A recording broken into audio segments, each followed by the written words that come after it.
तल चाहिँ यसरी शीतल शीतल ठाउँ गर्दै हिँड्छ घाममा। खाजा खाने भयो नि, छिटो पो खाजा ल्याइन्छ त हामीले त। धान गोड्ने धमाधम आजको प्रोग्राम छ दर्शकबिन। र उतातिर पनि धान गोड्ने कार्यक्रम हुन्छ भने यता हाम्रोतिर पनि धान गोड्ने कार्यक्रम चाहिँ हुन्छ। तर उहाँ चाहिँ गरा मात्रै धान गोड्ने कार्यक्रम हुन्छ भने चाहिँ यता चाहिँ काल्ला साल्ला सबै फाँडफुँड गरेर चिल्ले बनाउने कार्यक्रम चाहिँ हुन्छ। त्यति हो डिफ्रेन्ट।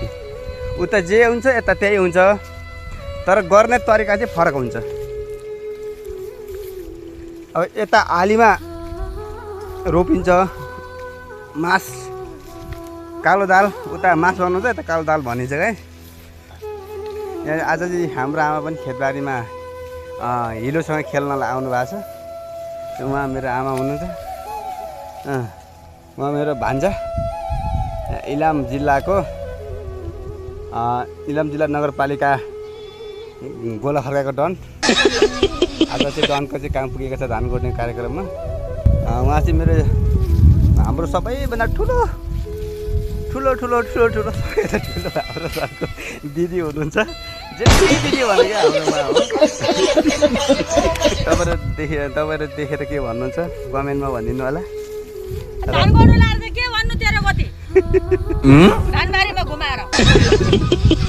उहाँ मेरो उता बहिनी हुनुहुन्छ, उता मेरो आन्टी हुनुहुन्छ, उता हाम्रो यहाँ दाई छिमेकी दाई हुनुहुन्छ। र धान गोड्ने तल पुछारबाट गोडेको यति छिटो गोड्छन् यताको मान्छेले। तबबाट 1 महिना लाउँछ, तर उता पुछारबाट हेर्नुहोस् यति माथि माथि माथि यहाँसम्म धान गोडेर आइसक्नु भएको छ। भान्जा बाबु कतिको सजिलो हुँदो रहेछ। गाडी चलाउनु सजिलो कि मान्छे पिट्न सजिलो कि धान गोड्न सजिलो हो। उहाँ मेरो भान्जा चुपचाप लाग्छ, एक शब्द बोल्नेवाला छैनन्। अनि भाउजू हुनुहुँदो रहेछ। भाउजू धान गोडे कस्तो भइरहेको छ यो घाममा? एकदम ठिकै छ होइन? अनि उता मेरो पश्चिमको साथीहरूलाई चाहिँ के भन्नु चाहनुहुन्छ तपाईँले? यसो केही 2-3 शब्द भनिदिनुहोस् न त धान गोड्ने तरिकामा। हस् ल।